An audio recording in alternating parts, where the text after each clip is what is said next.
Hi, and welcome to the Right Things podcast. I'm your host, Trevor Martins, founder of I Help You Write Things and the Right Things community.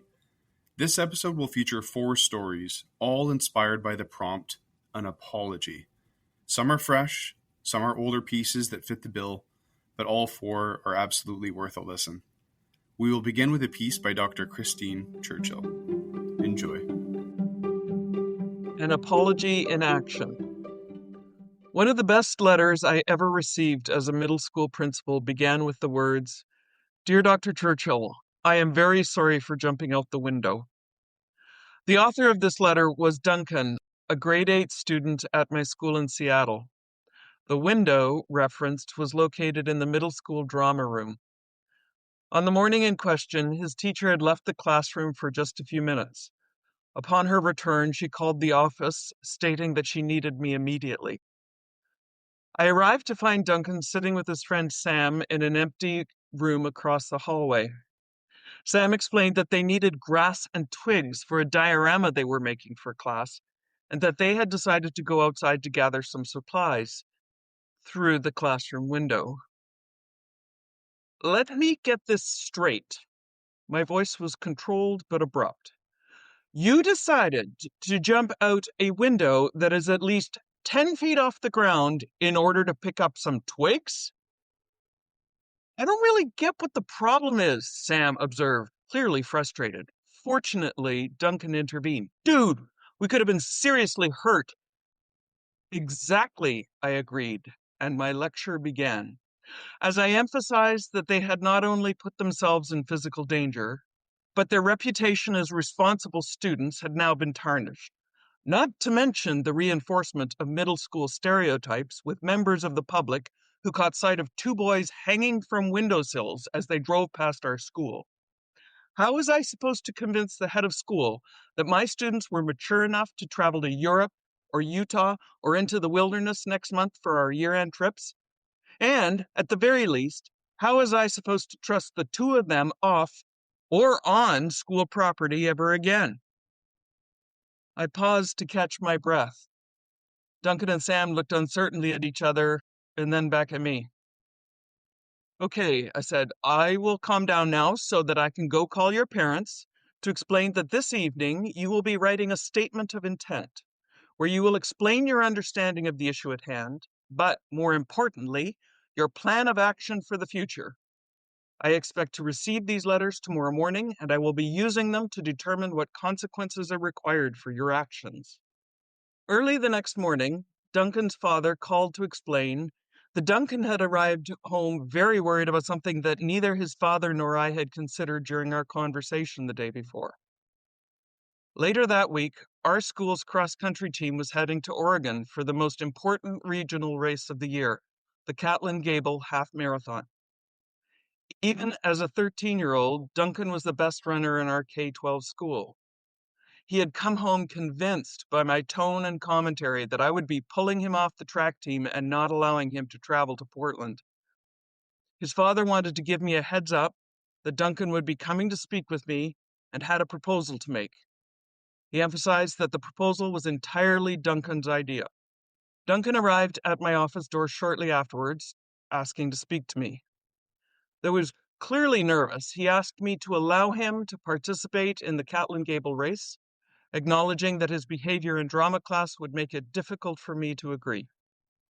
In return, he offered to provide the administrative assistant at the front desk of our school a break during middle school lunch every day for a month by sitting at the main entrance, greeting guests, answering phones, and completing other tasks for her. This proposal caught me completely off guard. Duncan's willingness to help a person who featured only peripherally in his life, as well as his willingness to give up his lunch break for an extended period of time, both surprised and impressed me immediately. I agreed to speak with Ms. Hurst. At some point during the day, while we awaited her response, Duncan's letter of apology arrived on my desk, carefully typed, edited, signatured, and concluding with the sentence, "Thank you for the opportunity to decide on a fitting punishment and for the gift of still allowing me to attend Catlin Gable, even though I have thrown away your trust. Miss Hurst not only accepted Duncan's offer, but offered to train and supervise him in his front desk responsibilities, which meant that within days my attention was refocused on other students' duties and tasks. One day, about 2 or 3 weeks later, I walked into the front office to find Duncan confidently answering the phone and redirecting the call to the necessary extension before providing staff from the finance office with their mail.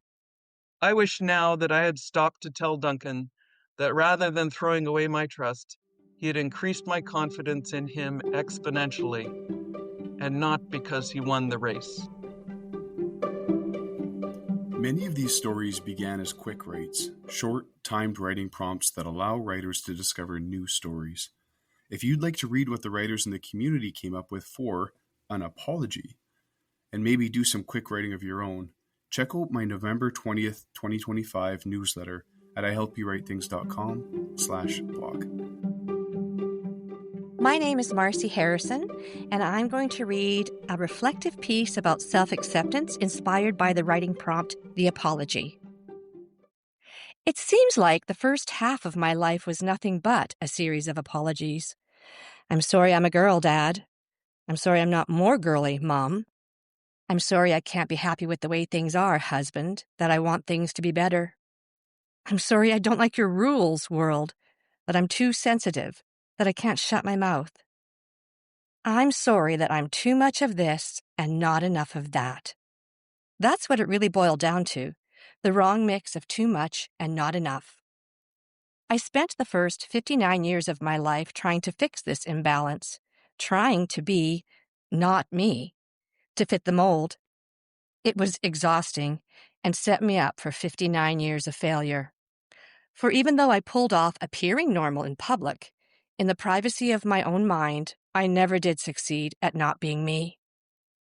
But there's a certain magic that comes with middle age, a certain clarity. Maybe you just need to reach the halfway point to truly get your bearings, the lay of the land. Whatever the reason, bit by bit, I stopped asking myself, what's wrong with you?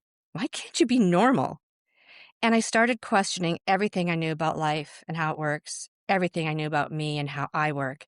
And I listened for answers, really listened. Turns out I'm simply liquid water in a world that values the rigidity of ice. I do best when I have time and space to gently spread beyond the shoreline sometimes, or to powerfully concentrate myself between the banks if I choose, to let myself spill over the edge and free fall into a new place. I'm learning the value of allowing myself to ebb and flow with a pattern of my own inner cycles and seasons, beyond the confines of the world's clocks and calendars. I'm discovering such peace in self-acceptance, true, unapologetic self-acceptance of who I am, and it feels so good to stop pushing myself uphill in order to prove my value. All this ever really did was dilute it anyway. Water, left to its own devices, never goes uphill. It finds a way around, under, or through, but never over. Water always takes the easiest path, and ironically, that's its superpower. It doesn't waste energy trying to prove anything to anyone. It creates mighty things. It powers mighty things by simply following the terrain, the flow of currents, the rhythm of cycles. If you ask a water droplet where it wants to be in 3 months or 1 year or 20 years, it wouldn't understand the question. Water lives in the now. Now it's spring runoff surging across the land, carving the landscape for future versions of itself, while traveling routes constructed by the ancient past. These paths were never its goal. They're simply byproducts of water allowing itself to follow the terrain and leave its mark. Now the water laps gently at the shore, releasing grains of sand that came along for the ride, building beaches. These beaches were not the goal. They're just the result of ebbing and flowing, of water letting itself be carried by the current, releasing what it can no longer hold. Now the water disappears into thin air as the hot summer sun turns it to vapor, bending light and causing mirages to appear out of nowhere. The ability to create something out of nothing was never the objective. It's just what happens when water follows its natural cycle. In the crisp morning air of autumn, water reemerges, carpeting the world in a glimmering sea of freestanding droplets of dew. Their individuality was never the goal. It's just a beautiful outcome of water letting itself be water. No apologies. I am water. I am water. This next piece is written by Catherine Smallwood, and it's titled Fill Her Up. Piece of pie. Abby slaps the menu down. It jars Henry away from the page. Pink, pouting lips hover. Huh? Henry, glimpsing pink, buries back into the book. The pie. It's good today. Special.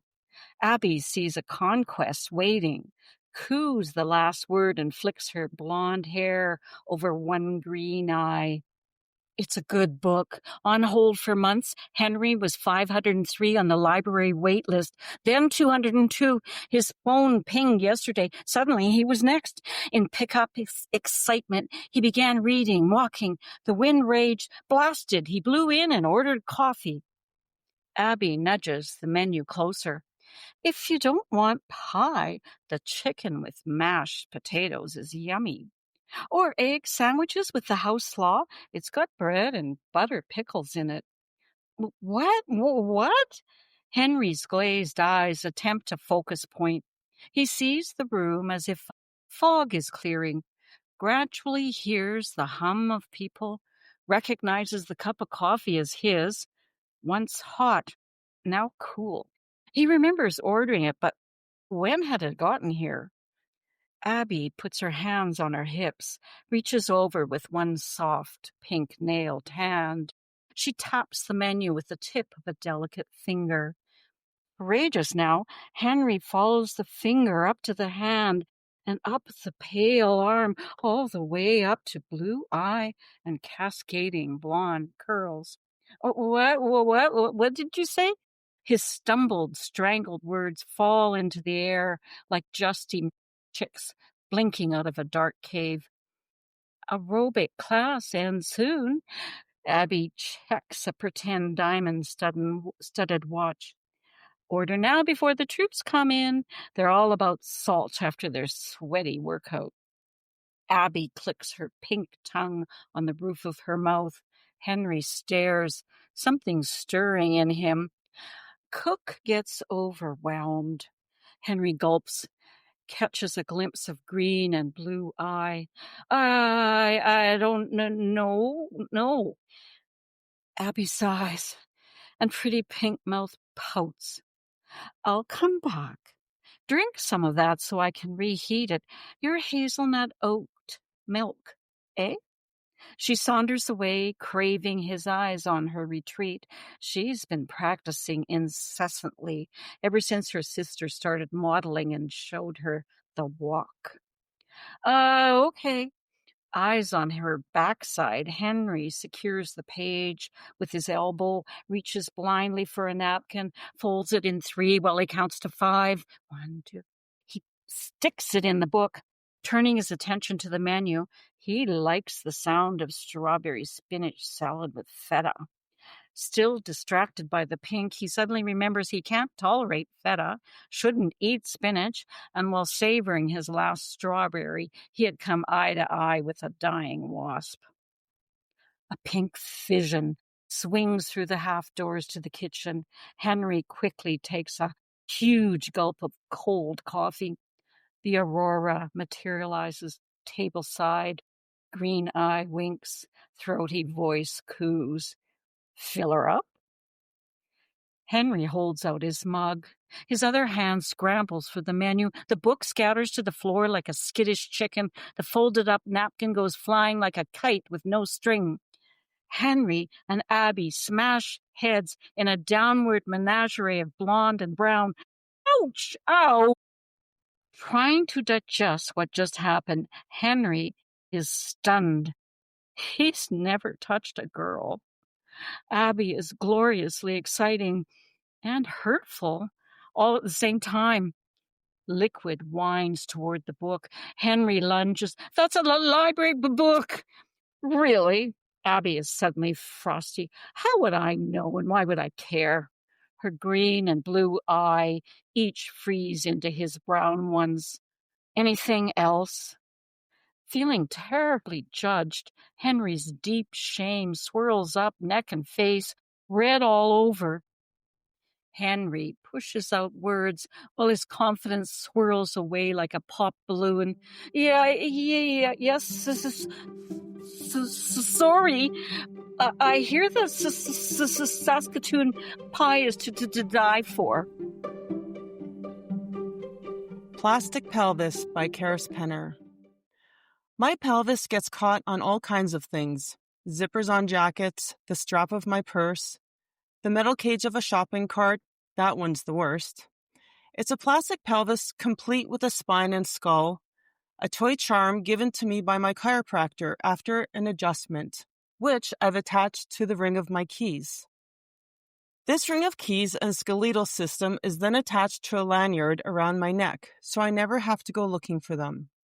The only problem is when they're dangling and the flared pelvis gets caught on something, it yanks my neck down until I can unhook the hips, freeing my neck as well. I can't bear to detach my bony hips from the keys, though, even though others have noticed my predicament at times. It makes me laugh, or at least smile, and I say, my pelvis is caught again, which hopefully causes them to smile, or better yet, they ask me about my pelvis. I'm not one for necklaces or fashion statements, but my pelvis has become very important to me. It saves me from searching the house for my keys. It saves me from that feeling of going mad, or worse, like dementia is setting in. It's one less thing to keep track of. If my pubic bones are not around my neck, they're in my purse or in the key bowl by the front door. Only 3 spots the keys can ever be. I would be immobile without my innominate bones. My whole life hangs on that ring. My car key, house key, work key, my daughter's house key, that little key to my gym locker, post office key, and unidentified keys, which I'm sure will be useful one day, all swing along with the plastic white bones, fused together like one happy, easy-to-locate family. That is until yesterday at the grocery store. I was chatting with the checkout lady, spine around my neck, when I reached over to hand her my points card.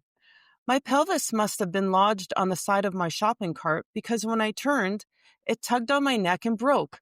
My spine broke clean off its pelvis.